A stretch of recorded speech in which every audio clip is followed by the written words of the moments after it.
All right. Um, so, welcome back to day three of our countdown to the release of the Romans. As you know, this is my new book that traces the 2,000-year history of the Roman state from its beginning to its end.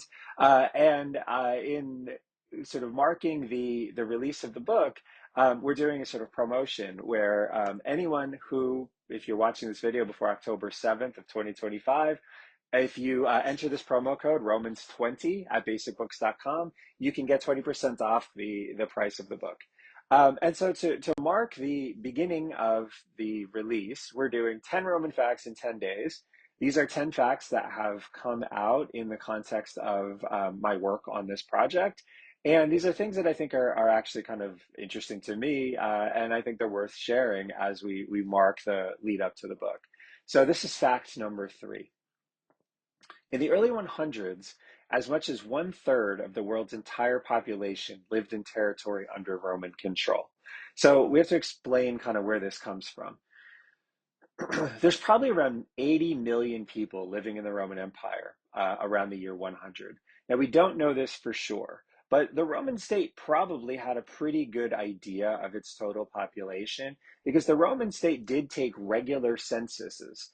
And the census records that we have indicate that these are pretty thorough counts of the population of Roman citizens. And we can see this in Italy with census records that mark how many people are living as citizens in Italy. But we also have documents, papyrus documents and other things that show that there are counts being taken in Egypt as well that mark both citizens and non-citizens. And so there were records that existed in the Roman state that would give emperors and authorities a pretty good idea of how many people were living there. And so 80 million is a pretty reasonable estimate.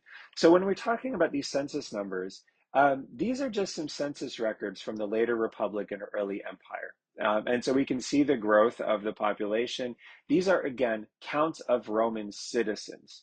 So Roman citizens in the Republic are a very small portion of the people living actually under Roman control. And in the Empire, the portion increases. But if you look, say, in 14 AD, right at the death of the Emperor Augustus, there's nearly 5 million Roman citizens. But most of those citizens are concentrated in Italy, and to a lesser degree, places that are now like southeastern France.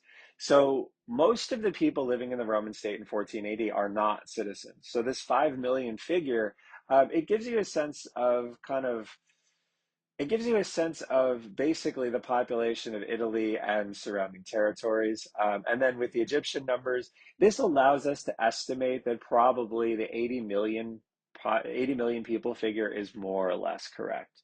So what does that mean? Well, we don't really know the population of the world in 100 AD, but it's estimated to be around 230 million people.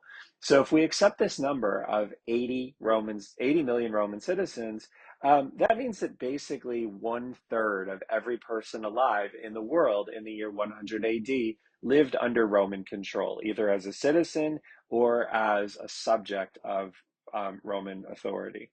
So, what does that mean in practice? Well, in our world, this means that basically this would equate to proportionally a country that has the population of India plus China. So the Roman population of 80 million out of a world population of 230 million is roughly 34.7% of all the people in the world in 100 AD. The population of India is about 1.463 billion, and China is 1.416 billion. And this totals 2.879 billion out of a world population of about 8.2 billion. So that's roughly 35% of all the people in the world today. So India plus China is a little bit more proportionally than the Romans' share of the population of the world in 100 AD. But this does give you a real sense of how powerful and how large the Roman state was, not just territorially, but also in terms of the number of people who lived there.